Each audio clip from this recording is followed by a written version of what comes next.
বিপজ্জনক হতে পারে আমি সত্যিই ভাবিনি। খুব ভালো, এই তো। তাহলে কি আমার পা এখানে হ্যাঁ, রাখবো? রাখো রাখো। ঠিক আছে, এই তো আমি পেরেছি।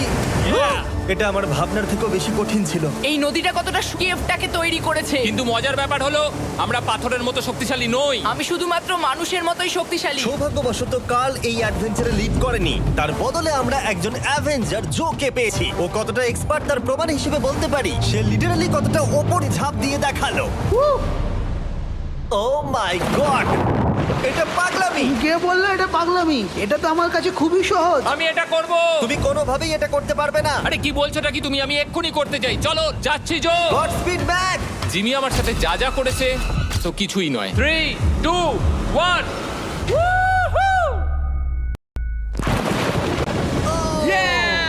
তুমি করবে? না, আমরা না এগুলো শেষ পর্যন্ত যেতে পারবো না।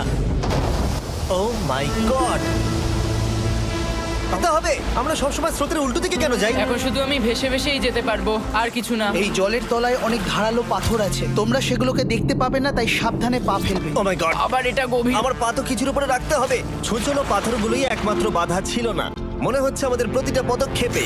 ও ভাই, আমি কিচ্ছু দেখতে পাচ্ছি না, এটা খুব ভয়ঙ্কর। কেভটা আরো অন্ধকার হয়ে আসছিল এবং আরো সরু।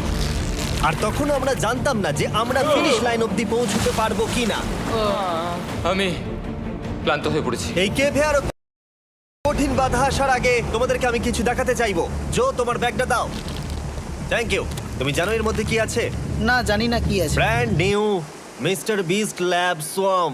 সত্যি কথা বলছি, গত 5 ঘন্টা ধরে যেহেতু আমি অনেক পরিশ্রম করেছি, তাই কোনো মতেই এখন এটা আমি বলার মতো অবস্থায় নেই। তাই এটা শুট করার 1 মাস পরে আমি পুরো ফিউচার জিমি নেম ট্যাগ দিয়ে তারপরে বললাম, হে আমি ফিউচার জিমি, আর আমি এখন তোমাদেরকে বলবো brand new toy line of mister beast lab swamp সম্পর্কে। এটা একটা কালেক্টেবল টয় লাইন, আর এখানে 119টা ইউনিক ডিজাইন ক্যারেক্টারও আছে যা তোমরা কালেক্ট করতে পারো। আর সবথেকে দারুণ ব্যাপারটা হলো, কোন ক্যারেক্টারটা তুমি পেয়েছো সেটা জানতে হলে এই টিউবে ওয়াটার দিয়ে নাড়াতে হবে, আর তোমার সোয়ামস তোমার সামনে চলে আসবে। আর আমি এটা ডেমনস্ট্রেট করতে এই বিশাল বড় টিউবটাকে বানিয়েছি। এই টিউবটাকে তোমাদের এত জলের দরকার নেই, এটা অনেক বড় বলে এত লাগছে। ঠিক আছে, এটা এখন জলে ভর্তি হয়ে গেছে, এবার এটাকে একটু নাড়াতে হবে। এটা কি আর নাড়াতে হ্যাঁ হবে? হ্যাঁ, অনেক নাড়ানো হয়ে গেছে। এবার জল ঢালো এখানে। জো ঢালছে। পাঠার পরে তোমরা দেখতে পাবে তোমরা কোন সোয়ামটা পেয়েছো। এটা সবথেকে রেয়ার হাইপোক্রোম, যেটা মাত্র 1000টা বানানো হয়েছে। আর এটা তোমার? কাল কি নেবে? আমার কাছে দুটোই ছিল। আর আমরা শুধু সোয়ামেই থেমে নেই, আমরা এই অ্যাকশন ফিগার প্যান্থারগুলো বানিয়েছি যেগুলো এই ব্রিফকেসে আছে। আর এই সোয়াম কিনবে দেখতে পাবে এর ভেতরে কি আছে। কোথায় কিনবো?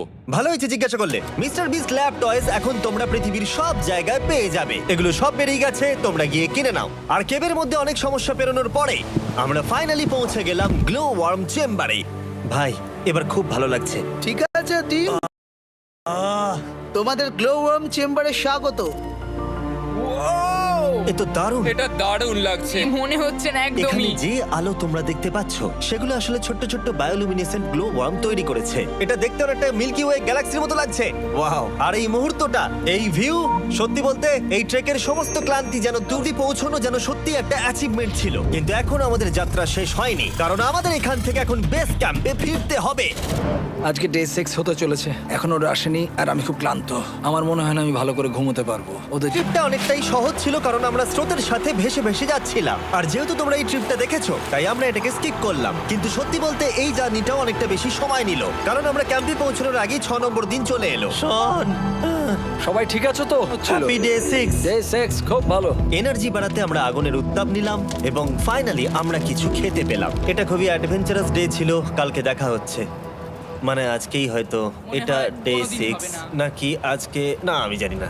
এত বড় ট্রেক সম্পূর্ণ করার পরে শারীরিকভাবে চূড়ান্ত ক্লান্ত হওয়া সত্ত্বেও জানি না কেন কিন্তু আমি একদমই ঘুমাতে পারছিলাম না।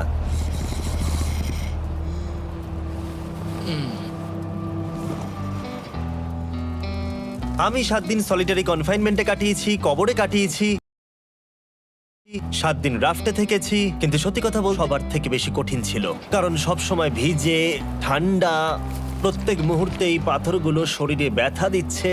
বেশিরভাগ সময়টাই এই কেভটা দুঃস্বপ্নের মতো ছিল। কিন্তু তোমার আর আমার মধ্যে জিমি! ইয়ো! গার্ড, আমাকে দেখতে পাচ্ছো? এটা পৃথিবীর সবথেকে উজ্জ্বল টর্চ। মজার মুহূর্ত। মাটির নিচে 300 ফুট গভীরে অভিযান চালানো থেকে আমাদের সবাই মিলে হ্যামক নিয়ে হাসাহাসি করা সবকিছুই এই অভিযানের অংশ ছিল। যেহেতু আমাদের সঙ্গ দারুণ, চলো তিমির মতো আওয়াজ করো। তাই এই ভিজে ঠান্ডা পাথুর ট্রিপটা বদলে গেল আমাদের জীবনের সব থেকে সুন্দর মুহূর্তে।